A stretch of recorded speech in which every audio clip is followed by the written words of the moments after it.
Hello दोस्त, good morning. आज हम लोग 10th क्लास के आर एस अग्रवाल के quadratic equations chapters 4 numbers quadratic equations के बारे में आज हम लोग डिस्कस करेंगे कि क्वाड्रेटिक इक्वेशंस क्या होते हैं। तो चलिए बाबू करते हैं आज की वीडियो स्टार्ट क्वाड्रेटिक इक्वेशंस के साथ। सबसे पहले समझना है कि क्वाड्रेटिक इक्वेशन किसे कहते हैं। तो क्वाड्रेटिक इक्वेशन समझना है यानी कि equations in a variable x is an equations of a forms ax square plus bx plus c where a b c are the real numbers and a not equal to 0। इसका अर्थ क्या होता है कि क्वाड्रेटिक इक्वेशंस उसे बोलते हैं जिसमें आने वाले जो वेरिएबल होंगे, वेरिएबल जो भी रहेगा उसका पावर क्या हो जाएगा, उसका मैक्सिमम पावर 2 होना चाहिए। यानी कि देखिए यहाँ पे A x square plus B x plus C बराबर 0 लिखा हुआ है। ये क्वाड्रेटिक इक्वेशंस के स्टैंडर्ड फॉर्म है क्योंकि एक्स का पावर कितना आपके पास है 2 है, मैक्सिमम 2 होना चाहिए। अगर 3 रहेगा तो नहीं होगा, 1 भी रहेगा तो आपके पास नहीं होगा। तो क्वाड्रेटिक इक्वेशंस के लिए स्टैंडर्ड फॉर्म क्या होता है, A x square plus B x plus C बराबर 0, जहाँ ए 0 नहीं होना चाहिए। आपको इसलिए लिखा हुआ था यहाँ पे ए 0 नहीं होना चाहिए, यानी कि एक्स स्क्वायर का जो कोफिशिएंट होता है वह 0 नहीं होगा, बाकी सब 0 हो सकते हैं, कोई दिक्कत की बात नहीं है। जिस प्रकार तो quadratic equations form a x square plus B x plus c equal to 0, ये हमारा क्वाड्रेटिक इक्वेशंस का स्टैंडर्ड फॉर्म हो गया। उसके बाद जहाँ ए बी सी आपके पास क्या होते हैं तो कांस्टेंट होते हैं। Roots of a quadratic equations किसे कहते हैं। तो देखिए रूट्स अर्थ क्या होता है, यानी कि एक्स का वैसा वैल्यू जब हम लोग इसमें पुटअप करें तो उसका वैल्यू कितना आ जाए, 0 आ जाए, तो हम लोग बोलेंगे क्या कि वह क्वाड्रेटिक इक्वेशंस का क्या हो जाएगा। तो रूट्स ऑफ दिस इक्वेशंस क्या, क्वाड्रेटिक इक्वेशंस क्या कहलाता है। जैसे देखिए एक्स के प्लेस पर आपको यहाँ पे क्या पुटअप किया गया है, अल्फ़ा लिखा हुआ है, तो अल्फ़ा स्क्वायर फिर into b into alpha plus कितना हो गया सी इक्वल टू 0। इसका अर्थ क्या हुआ कि अगर एक्स के प्लेस पर हमने अल्फ़ा रखा है और अल्फ़ा बाबू रखने के बाद इसका वैल्यू कितना मिल जा रहा है, 0 मिल जा रहा है। तो जब 0 मिलेगा ना तब हम लोग इसको बोलेंगे कि ये real number alpha is called a root of the quadratic equations a x square plus B x plus c equal to 0। यानी कि यदि एक्स बराबर अगर अल्फ़ा इसका रूट होगा तो इसमें अल्फ़ा पुटअप करने के बाद इसका इक्वेशंस का सॉल्विंग कितना हो जाना चाहिए, 0 हो जाना चाहिए। बाबू यहाँ पे 2 बातें ध्यान रखनी पड़ेगी। लिखा हुआ है कि note if alpha be the root of quadratic equations a x square plus B x plus c equal to 0 then we say that x बराबर अल्फ़ा सेटिस्फाई दिस इक्वेशन। इसका अर्थ क्या हुआ कि कोई भी यदि रूट आपके पास दिया गया है तो वह रूट जो होगा वह इस इक्वेशन को क्या करेगा, सेटिस्फाइड करेगा। दूसरी टॉपिक है बाबू, अगर एक्स बराबर alpha is the solutions of this equations x square plus B x plus c equal to 0, यानी एक्स बराबर अल्फ़ा अगर इस इक्वेशन को सेटिस्फाइड करता है तो एक्स बराबर अल्फ़ा उस दिए गए आपके क्वाड्रेटिक इक्वेशंस का क्या कहलाएगा, सॉल्यूशन कहलाएगा। समझ में बिल्कुल बातें आ रही होगी। दूसरी नोट आपको बात ये समझना है, the root of the quadratic equations a x square plus B x plus c are called the zeros of polynomial. क्या कहलाएगा इसमें, जीरोज ऑफ पोलिनोमियल। तो इसी को रूट को ही क्या बोलते हैं बाबू, जीरोज भी बोलते हैं। तो आपसे कहा जाएगा क्वाड्रेटिक इक्वेशंस का जीरोज निकालिए या रूट्स निकालिए, या आपको चेकअप करने के लिए दिया जाएगा कि क्या यदि x square plus B x plus C बराबर 0 है तो क्या इस इक्वेशंस का जो एक्स बराबर कोई वैल्यू दिया गया क्या इसका रूट्स हो सकता है कि नहीं हो सकता है। तो उस एक्स की वैल्यू इस इक्वेशन में पुटअप करेंगे। पुटअप करने के बाद यदि बाबू ये सेटिस्फाइड कर जाएगा इक्वेशंस को तो हम लोग बोलेंगे कि वह जीरोज होगा या रूट्स कहलाएगा। जैसे आपके पास यदि x square plus 5x minus 6 equal to 0 दिया गया है, देखिए तो ये क्वाड्रेटिक आपके पास इक्वेशन दिया गया है। तो जब क्वाड्रेटिक इक्वेशन दिया गया है तो इसमें x का वैल्यू क्या पुटअप करें कि बाबू 0 आ जाए। तो x बराबर कितना पुटअप करेंगे इसमें 1। आप 2 भी पुटअप करके देखिएगा, 3 भी पुटअप करके देख सकते हैं क्या बाबू। तो अगर 2 पुटअप करने के बाद यदि x के स्थान पे यदि 2 पुटअप करते हैं, यदि इसकी वैल्यू 0 अगर आ जाती है तो हम लोग बोलेंगे क्या, x बराबर 2 इस क्वाड्रेटिक इक्वेशंस का सॉल्यूशन कहलाएगा या रूट्स कहलाएगा। लेकिन यहाँ पे बाबू हमने 1 पुटअप किया है। अगर 1 पुटअप करने के बाद क्या मिलेगा, देखिए तो 1 का स्क्वायर करेंगे तो 1 मिलेगा, और 5 इंटू 1 कितना हो जाएगा 5, और माइनस कितना हो गया 6, तो 6 में से 6 घटेगा कितना हो जाएगा 0। इसका अर्थ क्या हुआ कि ऑलरेडी ये सेटिस्फाइड कर जा रहा है, मतलब LHS बराबर RHS आ जा रहा है x बराबर 1 डालने पर। तो बाबू ये x बराबर 1 इस इक्वेशन को सेटिस्फाइड कर जा रहा है, इसलिए कहेंगे क्या कि इसे आपको क्वाड्रेटिक पॉलिनोमियल का x बराबर 1 क्या कहलाएगा, रूट्स कहलाएगा या जीरोज कहलाएगा। यानी कि अगर x बराबर अपने 2 पुटअप करके देखिए क्या ये रूट्स हो सकता है कि नहीं हो सकता है। तो 2 इसे हम पुटअप कीजिए, 2 दूनी कितने हो जाएंगे, 4 हो जाएगा, और 5 टू कितना हो जाएगा 10 माइनस 6। तो देखिए तो बाबू क्या जीरो आ रहा है, 10 4 14, 14 में से 6 सब्ट्रैक्ट करेंगे तो 8 आ जाएगा, बिल्कुल आपके पास नॉट इक्वल टू 0 आया। तो x बराबर 2 जो है ना इस इक्वेशन को सेटिस्फाइड नहीं कर पा रहा है, इसलिए बाबू x बराबर 2 इस इक्वेशंस का जीरोज या रूट से नहीं कहलाएगा। बात समझ में आपको आ गई होगी। चलिए हम लोग चलते हैं, आज सॉल्व करते हैं इसका एग्जाम्पल्स। RS अग्रवाल के आपको एग्जाम्पल सॉल्व करेंगे, इसके बाद फिर हम लोग चलेंगे एक्सरसाइज में।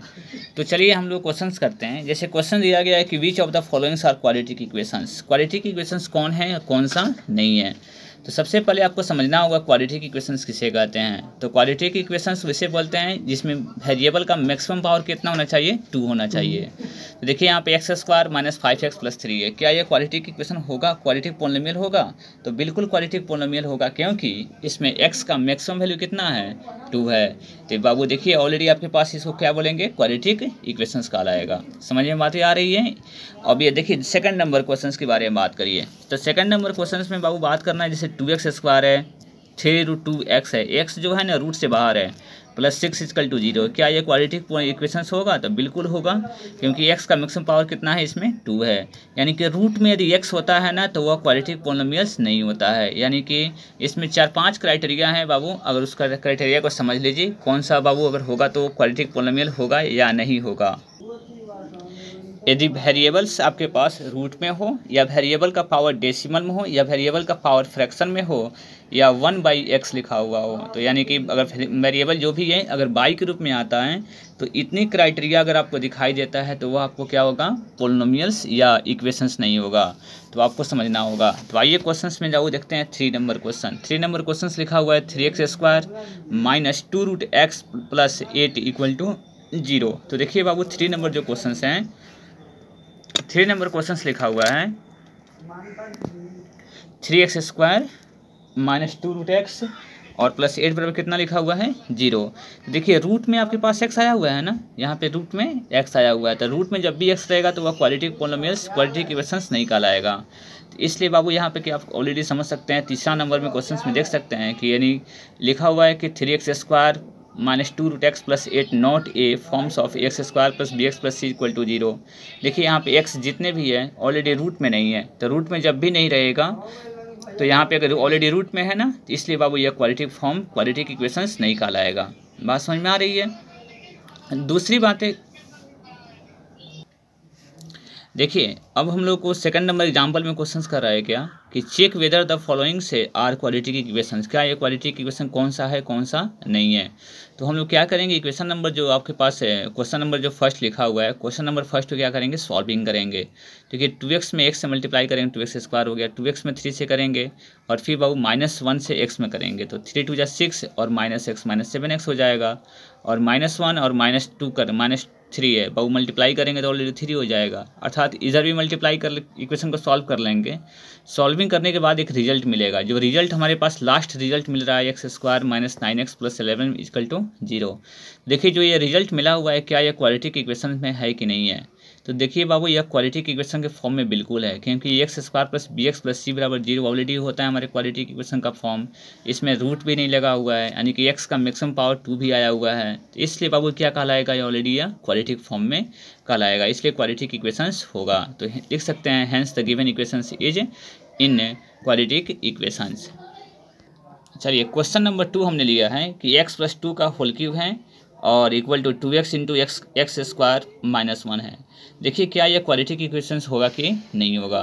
तो सबसे पहले बाबू देखिए a + b के होल क्यूब पे इसको खोल दिया गया है, a³ + b³ + 3ab × a + b, और यहाँ पर 2x × 2x से मल्टीप्लाई कर लीजिएगा। जब इसे कैलकुलेशंस करते हुए आप लास्ट रिजल्ट तक आएंगे तो लास्ट रिजल्ट ही आपको डिसाइड करेगा क्या यह क्वाड्रेटिक इक्वेशन होगा कि नहीं होगा। देखिए यहाँ पे x का मैक्सिमम पावर कितना आया हुआ है, 3 आया हुआ है, और हम लोग को x का मैक्सिमम पावर कितना चाहिए, 2 चाहिए क्वाड्रेटिक इक्वेशंस के लिए। इसलिए बाबू यह क्वाड्रेटिक इक्वेशंस नहीं होगा, क्योंकि यहाँ पे x का पावर कितना आया हुआ है, 3 आया हुआ है। तो इसलिए बाबू यहाँ पर लिखा हुआ है hence the given equation is not a quadratic equations. चलिए एक और क्वेश्चन बाबू लेते हैं। आपको यहाँ पे क्यूब दिख रहा होगा, यहाँ पे एक्स क्यूब है, यहाँ पे भी एक्स क्यूब दिख रहा होगा, क्या यह होगा कि नहीं होगा। तो जब तक इसको सॉल्व नहीं कर पाएंगे ना, तब तक हम लोग डिसाइड नहीं कर पाएंगे कि यह होगा कि नहीं होगा। तो चलिए बाबू, ए प्लस बी के होल क्यूब का फॉर्मूला आपने इसको तोड़ दिया जाएगा, A cube plus B cube plus 3ab into A plus B. फिर इधर भी सेम मतलब जो भी लिखा हुआ इक्वेशन सेम लिख दीजिएगा और इसको सॉल्विंग करेंगे तो देखिए बाबू एक्स क्यूब और यहाँ पे एक्स क्यूब क्या हो जाएगा, कैंसिल हो जाएगा। तो ऑलरेडी आपके पास ये 1 plus 3x square plus 3x हो जाएगा। इक्वेशन जब हम लोग को इसको सॉल्व करने के बाद जो रिजल्ट मिल रही है, तो जो आपको रिजल्ट मिल रहा है, तो इसमें x का पावर कितना है, ऑलरेडी 2 है। तो जब x का पावर 2 है मैक्सिमम, तो ऑलरेडी ये क्या कहलाएगा, क्वाड्रेटिक इक्वेशन फॉर्म कहलाएगा। तो इसलिए बाबू ये क्या कहलाएगा, क्वाड्रेटिक इक्वेशन में होगा। बात समझ में आपको आ रही होगी। चलिए नेक्स्ट क्वेश्चन चलते हैं बाबू। आप इसकी इक्वेशंस को देखिए तो क्या है, क्वाड्रेटिक इक्वेशन फॉर्म में है कि नहीं है। तो चलिए बाबू, इसको हम लोग सॉल्व करने का प्रयास करते हैं। तो चलिए इसको सॉल्व करेंगे। यह हो जाएगा x square plus 3x plus 6 हो गया, फिर यहाँ पे एक्स स्क्वायर प्लस 2x और माइनस बाबू 2x हो जाएगा, तो ऑलरेडी कैंसिल हो जाएगा। बस इसको a प्लस बी और a माइनस बी के होल स्क्वायर पे भी तोड़ सकते हैं, a square minus b square, तो एक्स स्क्वायर माइनस 4 हो गया। अब देखिए इधर भी एक्स स्क्वायर है और इधर भी एक्स स्क्वायर है, तो ऑलरेडी एक्स स्क्वायर क्या हो जाएगा, कैंसिल हो जाएगा। तो आपके पास 3x plus 6 minus equal to 4 बचेगा, तो माइनस 4 इधर आएगा तो प्लस 10 हो जाएगा। 6 और 4 कितना हो जाएगा, 10 हो जाएगा। तो जो लास्ट रिजल्ट मिला हुआ है, क्या ये क्वाड्रेटिक इक्वेशन है कि नहीं है, तो बिल्कुल नहीं है। क्यों नहीं है, क्योंकि एक्स स्क्वायर इसमें नहीं आया हुआ है। तो जब भी एक्स स्क्वायर नहीं आएगा तो वो ऑलरेडी क्वाड्रेटिक इक्वेशंस नहीं होगा। इसलिए बाबू यहाँ पर लिखा हुआ है कि this is not a forms of x square plus B x plus equal to 0, hence the given equation is not a quadratic equation. इसलिए बाबू ये क्वाड्रेटिक इक्वेशंस में नहीं होगा। तो आपने अभी तक आपने जांच किया कि कौन सा इक्वेशन क्वाड्रेटिक इक्वेशंस में है और कौन सा इक्वेशन क्वाड्रेटिक इक्वेशंस में नहीं है। तो बाबू इस पे क्वेश्चंस बिल्कुल ऑब्जेक्टिव आपके एग्जाम में दिए जाएंगे, फिक्स है। आप इसको क्वेश्चंस को बिल्कुल अटेम्प्ट करना सीखेंगे, जो भी प्रॉब्लम्स होगी फिर आपको बताना है।